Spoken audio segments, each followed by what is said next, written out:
Thank you, Mayor. Um, Thank you all for coming out. This is what we're all made of. Participation from the people. Can you hear me? Okay, how about now? Can you hear me now? Yes. Looks like I gotta eat on this one, right? Thank you for being out here. It's important, because this is what this is all about. It's about your city, and it's about the ability to elect representatives to help you move forward. Because we are now in a very interesting time. We're also in a time where Irving is right on the precipice of being, we're not only in the top 10 cities, we may be the 5th largest in the next 2 years. And that means there's a lot that goes with, we are now at a $1.1 billion budget. That means there's a lot of revenues that come in so that we can do the kinds of projects to give you the parks that we have in the city, to have the kind of activities that will help you as a family. We're gonna have an HEB coming here so that you've got the kind of retail that I think a lot of us would like to see. I know my wife was really looking forward to it. You got, I think it's Jimmy B's right here along 183, that I think is also part of the HEB family. So it's all about the ability to help you, the citizen here, have the access at the best return on your money for building your family, feeding your family, and participating in the city of Irving. I elected to do and be part of Irving 21 years ago when I moved back here. I was here in the mid-'80s as a fellow that worked for an oil company named Arca, retired. And so I know what Irving has come and how it's grown. It's come out of the ground with some real forward-looking leadership. When you stop to think about what we have up in the northern half of the city, that creates over 70% of the tax that comes into the rest of the city, especially the southern half, to be able to give you the kind of amenities of libraries, parks, senior citizen, and I can go on roads. We spend the kind of money on roads every single year that once we finish the 5-year plan, which is called the Roads to the Future, we're already starting to go back into those same roads because of the repairs that are always hitting us. And now you're seeing a lot more big trucks. I see them.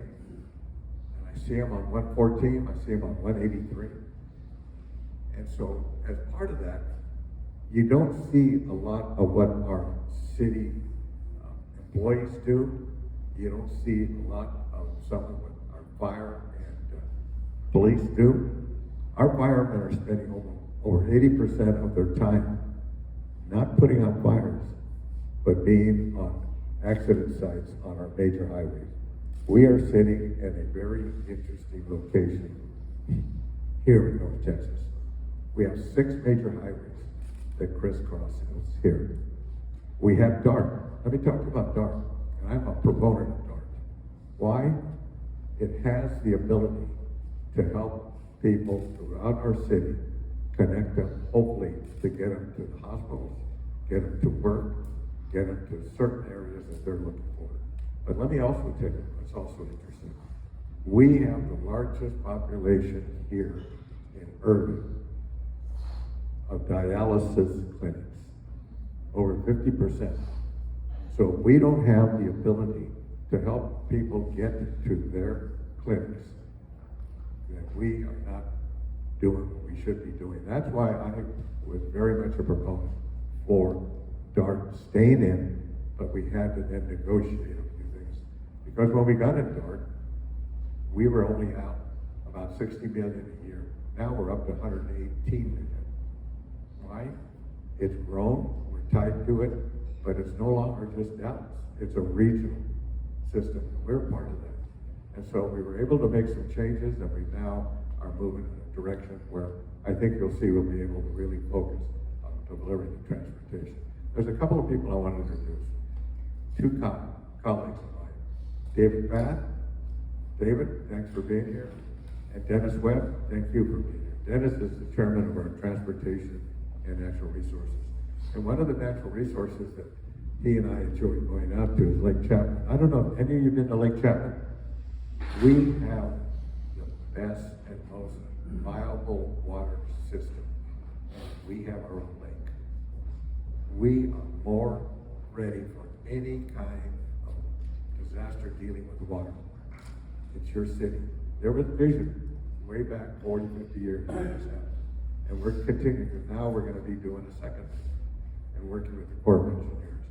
So I would rather have you think about not only what I've done in my 8 years on the city council, but I can also tell you what's really important for those of you sitting here to want to be on our boards and commissions. David and Dennis and I and our city manager and a couple of others of our city council, we work to try to get you on our boards and commissions. Why? You're the future. If you do that, to be able to help us either as an elected official on the city council or being a volunteer on a board or commission. Let me introduce you also to Debbie Hack, who is the chairman of our planning and zoning. Debbie, thank you for being here. This is part of your leadership. They're the people that you vote in or we appoint in, and they're out here. And so that you see that it's not just about us enjoying, quote unquote, the big money that we get paid. You know what we get paid for we as a city councilman? $850 a month. Don't ask me what Dallas gets, because it's really a shame. So, but let me also talk to you about a few other things that I'm really proud of. Not just HEB, but we were working and got the 2 cricket fields up in my district, up in the northern part of the city. That was a joint effort between our parks right there and our Muslim mosque up in Valley Ranch, to then be able to have them in a position where they could play one of the sports that they enjoy. And so we got it done. It was a joint effort. The other part was parks. When I was on the bond commission back in 2006, there was not a senior citizen center in north part of Dallas, and also here in Irving. That didn't make sense. We have a beautiful one right off of, I think it's on 2nd Street, right in the Heritage District. So that was one of the things that we were able to get, and I tell you that I'm very pleased to be able to help get a $10 million earmark for the future.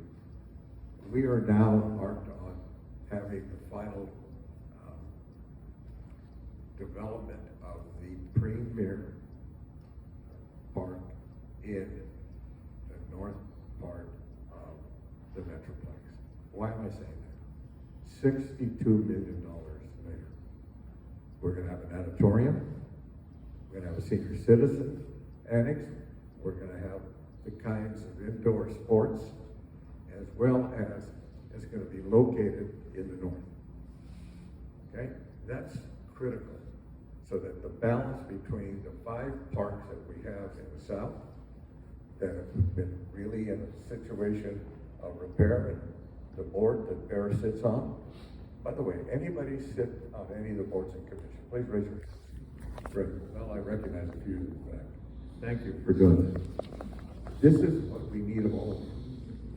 Because we don't make decisions in a vacuum. We try to make it with our boards and commissions, and then by the time it comes to us on the council, we try to then make that decision.